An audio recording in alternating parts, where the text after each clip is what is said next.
Welcome. The highlights of the first day's play of the final test match between Australia and the West Indies at the WACA. 1-1 in the series, and that thrilling finish where the West Indies won in Adelaide to buoy up the spectators as they came through the gates this morning. A big crowd expected, warm temperatures, something around about 35-degree maximum, and it won't be all that comfortable for the players out there. Tony Greig said the pitch was like a block of concrete. No doubt there'll be a lot of bounce there, and the Australians won the toss. Alan Border decided that Australia would bat. These are the teams. First of all, the Australians, Boone and Langer. Now, Langer is up there opening in place of Mark Taylor, and Taylor is out because Damien Martyn has come into the side in the middle of the order. Into the team for his first test match is Joe Angel. Those are the changes for the Australian side with Mark Taylor 12th man. And so far as the West Indians are concerned, they've been forced to make changes because Jimmy Adams has come into the side for the injured Carl Hooper. That's a blow to the West Indian hopes. Carl Hooper is out with a hamstring problem. Jimmy Adams in there, and Anderson Cummins is in for the injured Kenneth Benjamin. He has a knee and a hamstring problem as well. Gus Logie is the 12th man. Beautifully hit. It was in the air, but no chance for Desmond Haynes.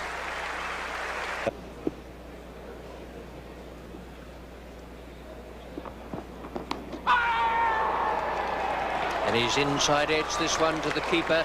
That also was a good ball. It cut back at him. Looked as though it was the inside edge. And Langer goes, attempting to drive Ian Bishop. First blood to the West Indies. Big shout, it's gone. It's a breakthrough they needed, the West Indies. It's 2 for 58. Warren knocking out of the road there. It's a bit of strike when you jump back and fend with your gloves and bat. A straight through catch. 2 for 58.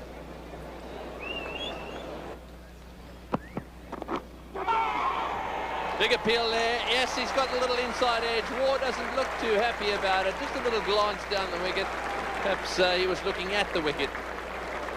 See if we can pick up a nick there, but it doesn't really matter.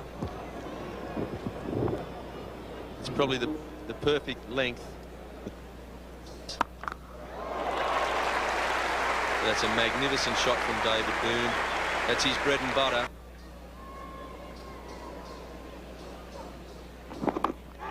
Shouts of catch it, and Richie Richardson, the captain, has done that. And once again, Curtly Ambrose does the job for his skipper. Just when they need breakthroughs, he's the man who seems to come up with them. And that is just the one they wanted. David Boone was the man holding together this Australian innings.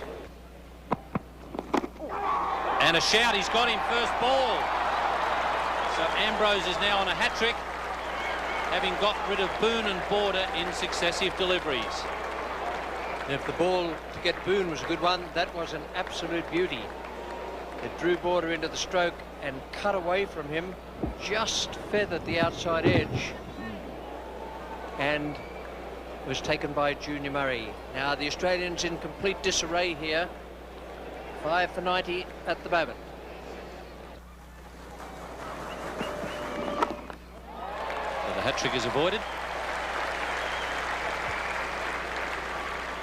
Look there at Curtly Ambrose's record, 175 wickets, 39 matches. That'll be 4, just wide of Richie Richardson. Most wickets in a test series for the West Indies against Australia. Malcolm Marshall 28 in 84-85. Curtly Ambrose is just 1 behind that in the current series, and he's passed by 1 his performance in 88-89. Edged and straight to Brian Lara. So that's 3 on the trot now for Ian Healy as Australia lose their 6th wicket.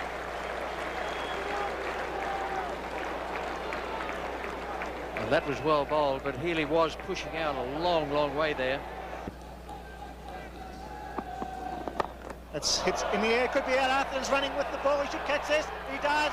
Ambrose gets 5. Big Merv trying to hit him down the ground. That was a fine catch. Great fast bowler has Australia on the rocks here at the WACA. He's picked up 5 for 1. This was a wicket that Australia could ill afford to lose. They've already lost most of their specialist batsmen. Merv Hughes really had a job to do to stick with Damien Martyn. He's decided to go on the attack, and he's only managed to sky one up. He's got another one. He's got 6 for 1. What a magnificent spell. The half volley's there for a straight to second slip. This is one of the best efforts ever at the Wacker by this great fast bowler. Seeing Curtly Ambrose bowl the perfect Wacker length. Gets it up there to try and get the batsman driving. It's 7 for 1. He's got another one. What a spell. Magnificent bowling. Australia 9 for 104. Angel out for a duck. I think we talked earlier in this series about just how unlucky Curtly Ambrose is, and if he has a day on where he hits the edge all the time, it'll be worth watching. It's a full pitch. That'll go for 4. Attempted Yorker. So 12 runs off a very interesting over so far for Walsh.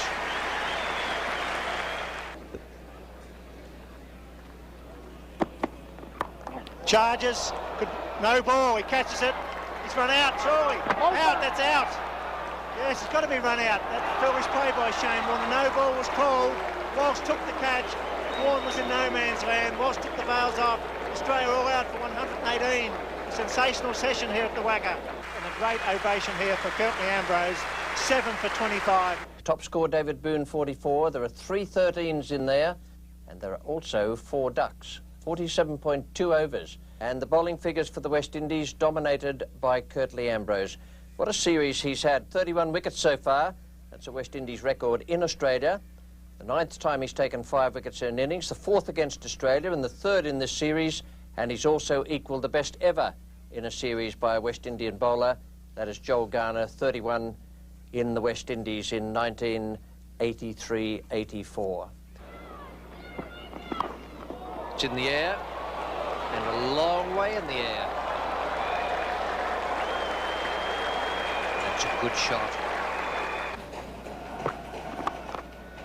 Beautifully hit. Absolutely thumped, in fact.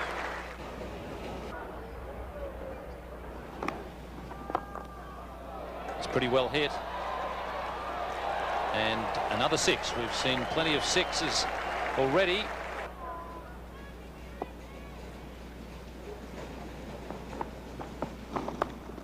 He's had a go at that one. There are 2 men down there, but it's disappearing over the top again for yet another 6. Got another go. Could this be out? Yes, he's got him. He's hit it straight down the square man's throat. Well, Richie Richardson's kept hooking. He wasn't going to be intimidated by the 2 fieldsmen down there, and McDermott has struck. 1 for 135 against the 119 made by the Australians, and only 35 overs used up there. Tremendous scoring rate. Richie Richardson really went at it there before he was caught by Langer off McDermott for 47. Haynes retired hurt for 21. That's the only black mark there so far as the West Indies are concerned. In the air, and that's a good start. Brian Lara is gone. Shane Warne, the man at point, and McDermott will feel that that's just reward because he's bowled extremely well to Brian Lara. Again, it was the bounce at the Wacker that brings the batsman undone. Brian Lara throws the bat at the length of delivery.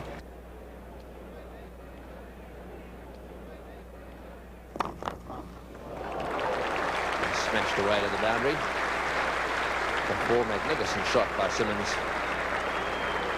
Beautifully played. Anything over pitched, he's hitting magnificently. And there he goes again. Magnificent shot straight down the ground for 4. That's his 10th boundary. In the air, and that's out. Got him. Toes the face of the bat, off the front edge, and went flying away to wall, and that's Joe Angel's first Test wicket. Pretty vital one as well, because Simmons is looking very, very dangerous out there. And so he struck. They'll never be able to take it away from him. No, that's a place or a time that Joe Angel will remember all his career. Oh, he's bowled in. He's dragged that back onto the stumps. The stump has been knocked out of the ground. Well bowled, Merv Hughes. The Australians are just quietly creeping up on the West Indians. They've got themselves quite a big deficit to make up, but the fact of the matter is they're getting wickets, and as long as they keep doing that, they may just be able to get themselves back into this match. An enormous shout.